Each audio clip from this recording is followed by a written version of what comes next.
오늘은 예레미야에게 주신 메시아 언약, 예레미야에게 주신 메시아 언약 이런 제목으로 말씀을 상고합니다. 이제 하나님께서 유다의 멸망이 이제 임박한 것을 그동안 말씀을 주셨는데 가장 중요한 것은 뭐냐면 구원 아닙니까? 멸망이 끝이 아니고 그 멸망 속에서도 이제 구원을 시키는 것이 하나님의 목적이시기 때문에 하나님은 이제 예레미야를 통해서 메시아 언약을 세 군데에서 주셨는데 하나는 23장이고 또 하나는 33장이고 이제 가장 중요한 핵심이 바로 오늘 31장이에요. 그래서 하나님은 북이스라엘이 멸망하기 직전에도 이제 이사야를 통해서 메시아 예언을 주셨잖아요. 그리고 이제 거기서 가장 기억에 남는 것이 이사야 53장 보면 순환의 메시아. 메시아가 사람들의 죄값을 대신 당하는 그 어린 양이 돼야만 사람들의 죄를 씻어주고 구원시켜서 나중에 65장에 보면 메시아가 완성하는 그 나라를 세운다는 그런 메시아론을 쭉 말씀했거든요.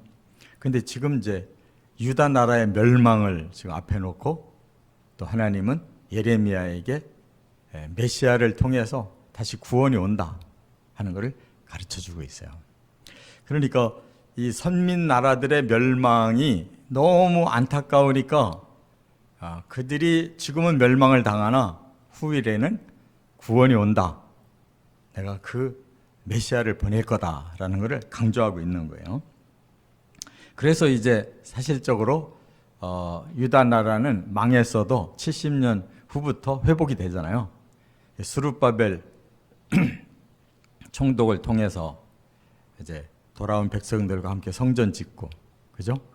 그 다음에 또 2차로 에스라라고 하는 율법 학자와 함께 백성을 불러서 율법 회복시키고, 3차로 느헤미야라고 하는 페르시아의 왕의 시중을 드는 아주 최측근이 이제 고국을 사랑하는 마음으로 그 높은 자리를 내려놓고 고국의 총독이 돼서 오잖아요.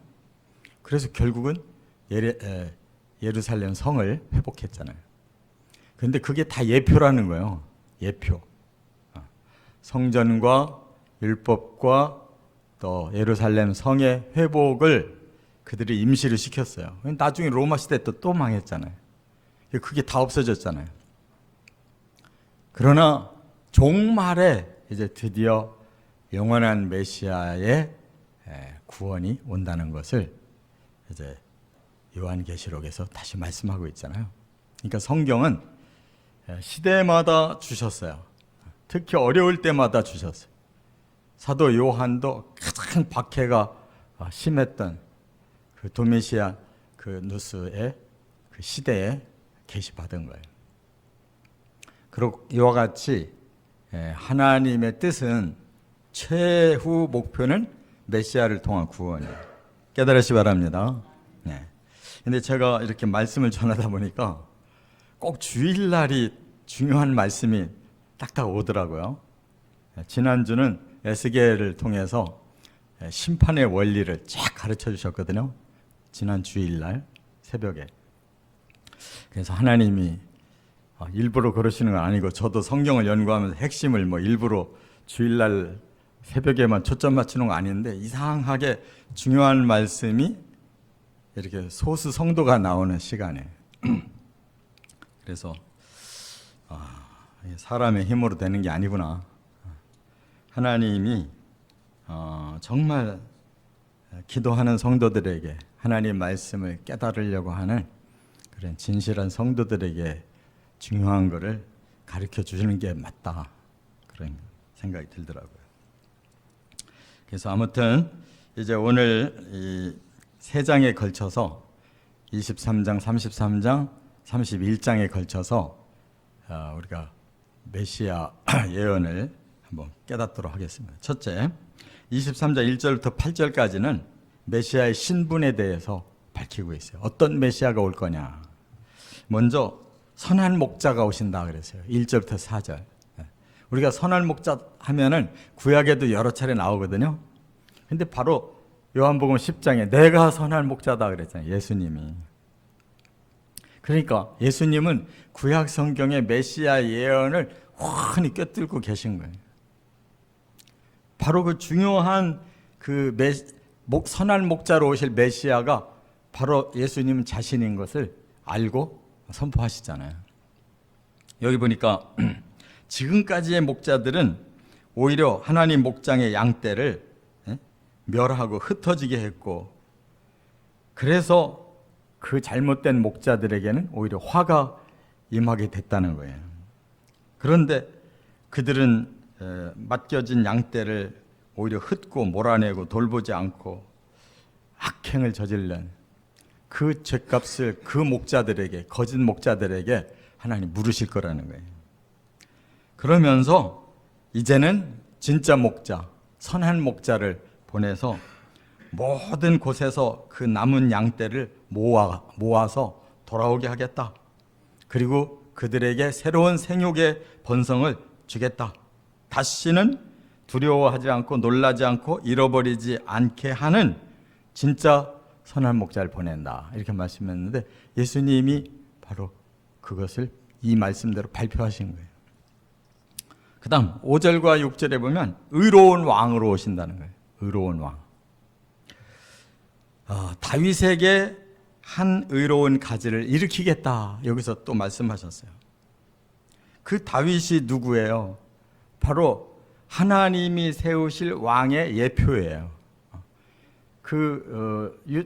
이스라엘 나라에서 다윗만큼 그래도 하나님 마음에 합했던 왕이 없어요. 그 앞에 사울도 꼬꾸라졌고, 그 뒤에 솔로몬부터 모든 북이스라엘 왕들, 남유다 왕들이 다 꼬꾸라졌는데 바로 다윗이 그 중에 제일 아브라함과 다윗의 그 믿음을 통해서 하나님이 메시아를 보내시면 그가 영원한 통치자가 된다는 거예요.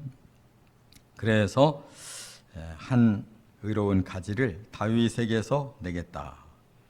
다윗의 자손에게서 내가 왕을 다시 일으키겠다.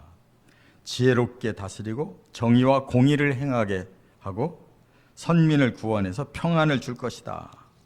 그의 이름은 여호와 우리의 공의라 하고 이름을 붙일 것이다. 그러니까 결국은 여호와가 공의를 행할 분이 바로 메시아 예수 그리스도인 거예요. 할렐루야. 하나님이 사람 되셔 오셔가지고 온 세계에 의를 세우고 영원한 의의 왕이 되시는 것이 메시아시다. 그 말이에요. 아주 명확하게 쓰여 있어요. 그 다음에 7절 8절에 보면 구주이시다. 구원자이시네. 그가 유일한 구원자. 보라, 날이 이를 것이다. 그게 뭐예요? 구원의 날이에요. 앞에서는 보라, 날이 이를 것이다. 심판을 계속 얘기했는데 이제 그 심판은 과정이고 진짜 마지막 목적은 보라, 그날 구원의 날이 이를 것이다. 그게 바로 메시아를 통해서 과거에 애굽 땅에서 구원해 내신 것처럼 이스라엘 자손들을 북쪽에서 또 쫓겨났던 그 나라에서 다 불러들여서 자기 땅에서 영원히 살도록 하나님께서 의의 왕으로 통치하신다. 이렇게 말씀했어요.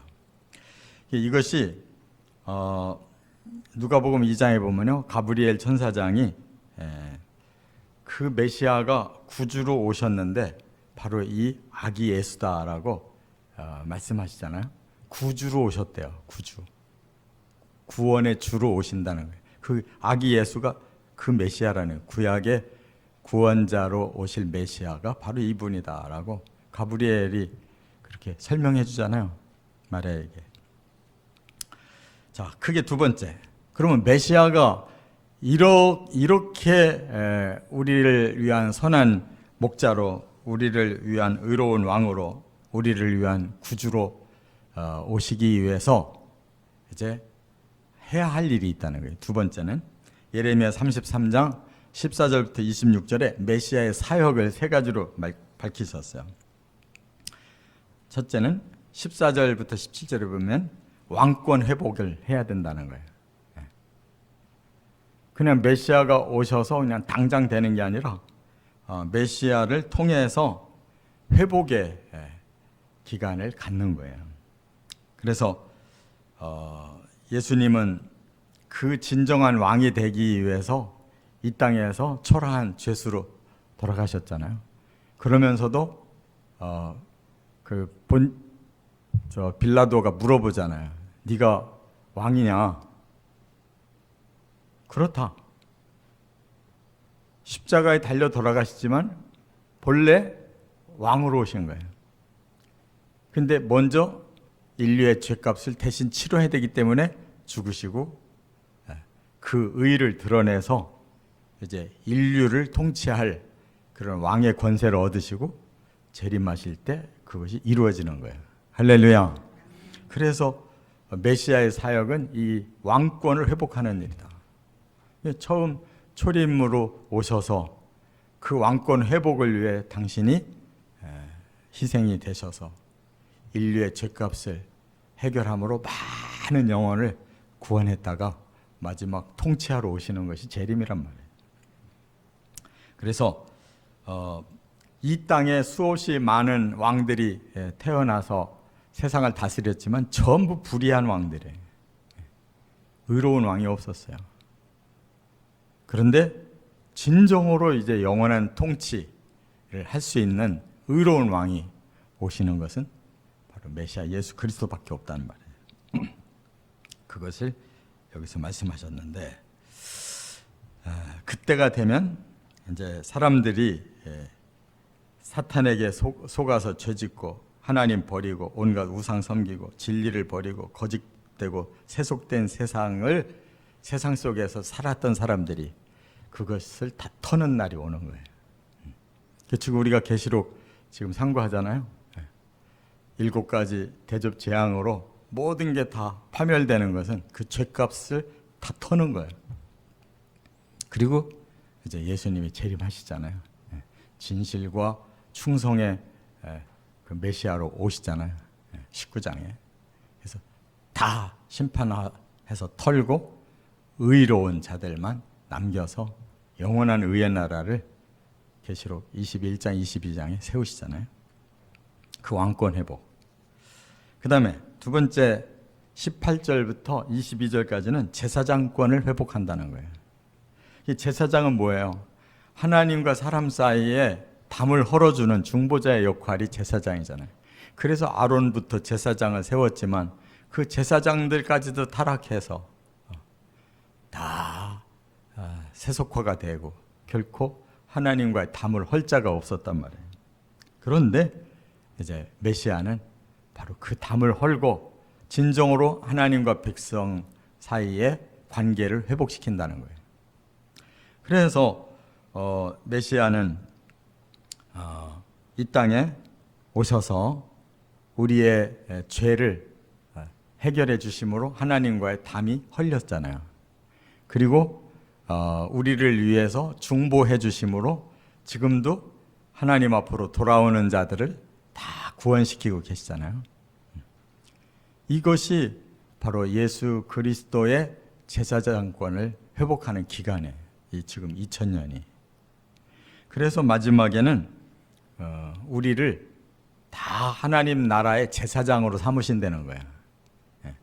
우리를 아예 하나님 나라에 불러서 하나님과 대면하고 하나님과 함께 살 수 있는 제사장들로 다 삼으신다는 거예요.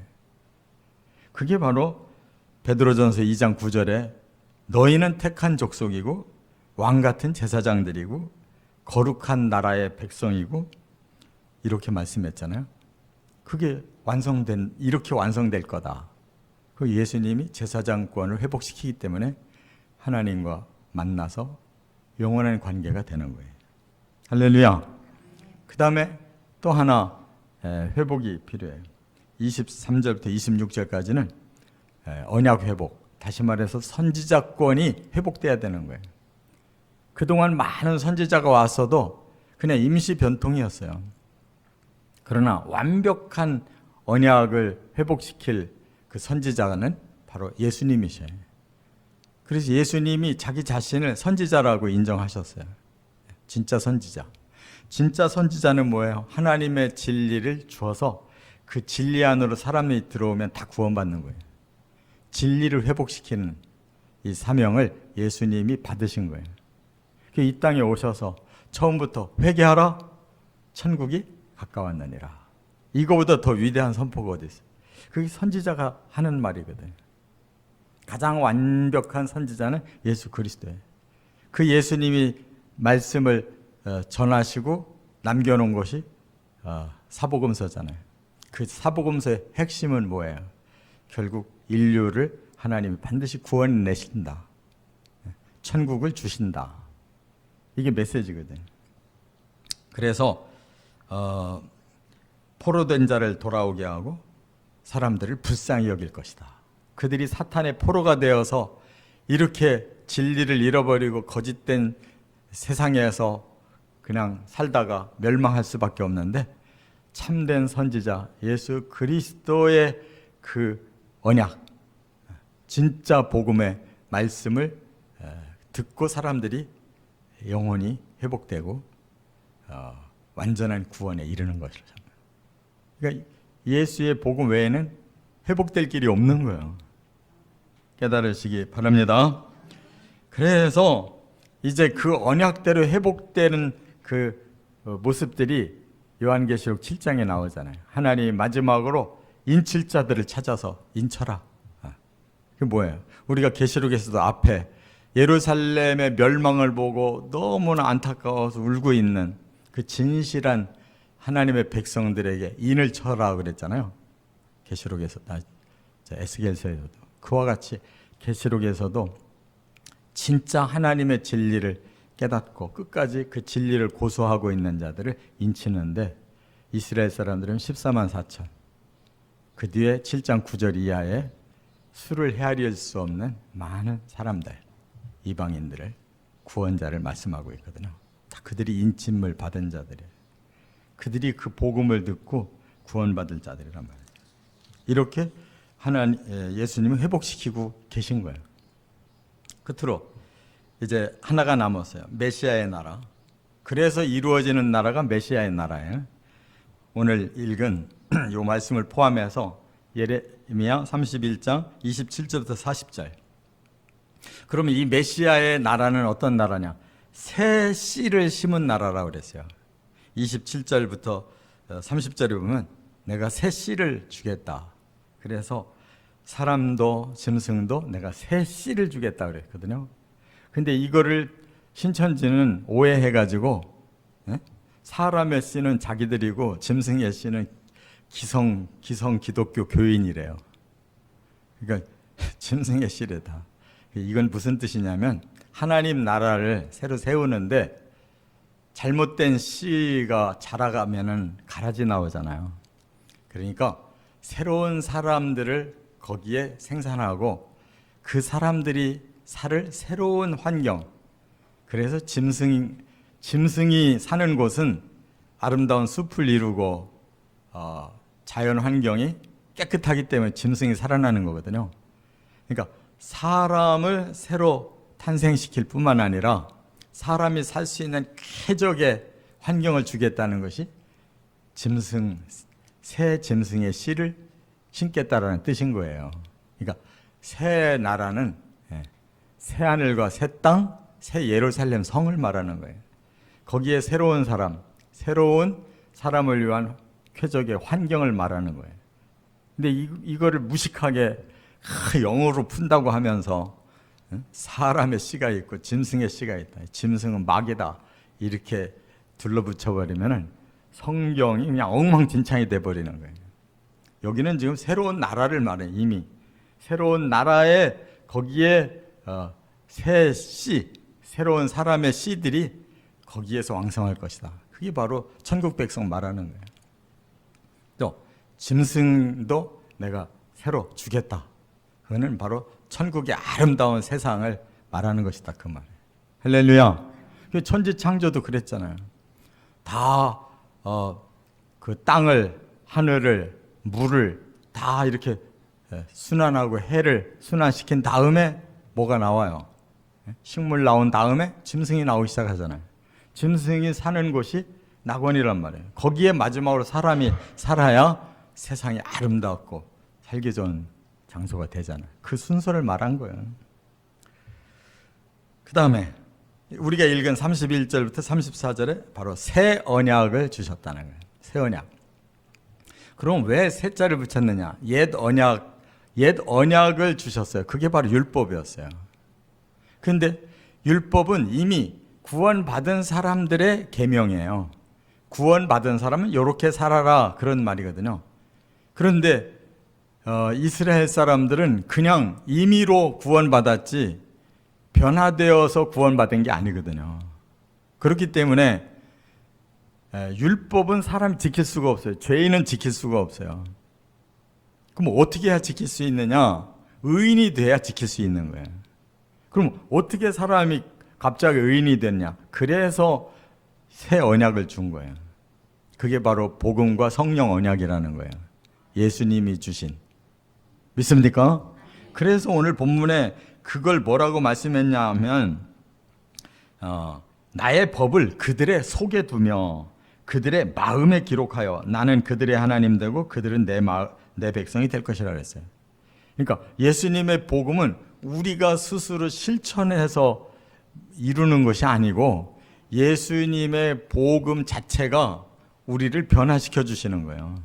믿기만 하면 우리 죄를 떨어주시고 우리를 의인으로 인정하시고 그때부터 진리와 성령으로 우리를 변화시켜 가신다는 거예요. 그게 바로 내 법을 너희 마음속에 기록해 뒀기 때문에 너희는 저절로 이제 변화가 온다는 거예요. 하나님 백성이 되어 간다는 거예요. 그래서 여호와를 알라 하지 아니하리니 이는 작은 자로부터 큰 자까지 다 나를 알기 때문이다. 복음과 성령이 들어가면 사람들을 변화시켜 가시는 거예요. 믿습니까? 그래서 우리는 복음만 붙들고 성령께 의지하면 되는 건데 복음을 내려놨다. 성령을 내려놨어요. 내가 다시 믿겠다고 내 힘으로. 그러니까 율법화가 돼가지고 내 스스로 10계명을 지키려니까 못 지키니까 다시 죄인 되는 거예요. 하나님이 그것이 안타까워서 새 언약을 주셨단 말이에요. 새 계명을 주셨어요. 너희가 서로 사랑해라. 내가 너희를 사랑한 것처럼 너희도 서로 사랑해라. 하나님이 예수님이 성령님이 우리를 사랑하기 때문에 우리의 마음에 아예 들어오셔서 우리를 바꾸시고 있단 말이에요. 그 복음과 성령의 힘을 우리가 받으면 우리도 사랑할 수 있는 힘이 생기는 거예요. 할렐루야. 그래서 그렇게 말씀한 게 내가 다시 너희에게 새 계명 준다는 것이 사랑의 계명이라는 거예요. 이렇게 성경은 명확하게 주셨단 말이에요. 그런데 복음을 믿는 성도들, 성령을 믿는다는 성도들이 복음을 내려놓고 성령을 내려놓으니까 지금 다시 구약의 율법화가 똑같이 돼가지고 무거운 짐을 짊어지고 신앙생활을 하고 있는 거예요. 그러니까 정말 우리의 마음에 우리의 자아를 내려놓고 뭐를 받아들여야 돼요? 복음을 받아들여야 되는 거예요. 우리 자아를 내려놓고 성령을 모셔야 되는 거예요. 근데 여전히 내 마음을 내가 주장하려고 내가 주인공으로 내 자아를 살려서 어쩌고 저쩌고 하려니까 복음이 역사할 수가 없는 거야. 내 자아와 복음은 싸워서 복음은 밀어내니까 내 자아와 성령이 싸워서 성령을 밀어내니까 내가 살아있는 동안에는 절대 변화가 안 일어나는 거예요. 이것이 신앙생활이에요. 복음을 계속 내 안에 모시고 성령을 계속 내 안에 모시는 이 영적 전투에서 이겨야 되는 거예요. 내가 우상이야 지금. 나라는 우상을 끌어내려 내리는 만큼 복음이 나를 주장하시고 성령이 나를 인도하시는 거예요. 그러면 변화가 일어나는 거예요. 마지막 35절부터 40절에 새 성을 주신다. 이게 바로 새하늘 새 땅 새 예루살렘 성인데 그 성은 어떤 곳이냐? 바로 내가 하나님의 백성들을 위해 새 성을 너희에게 건축하리라 이렇게 말씀을 하시고 그것은 여호와의 거룩한 곳이다 그랬어요. 하나님이 친히 거기 계시기 때문에 거룩한 영역이에요. 그래서 거룩하지 못한 것들은 하나도 거기 없다는 거예요. 그러니까 우리 성도들이 들어가면 그 거룩한 영역 안에 완벽하게 우리는 하나님과 같이 변화되는 거예요.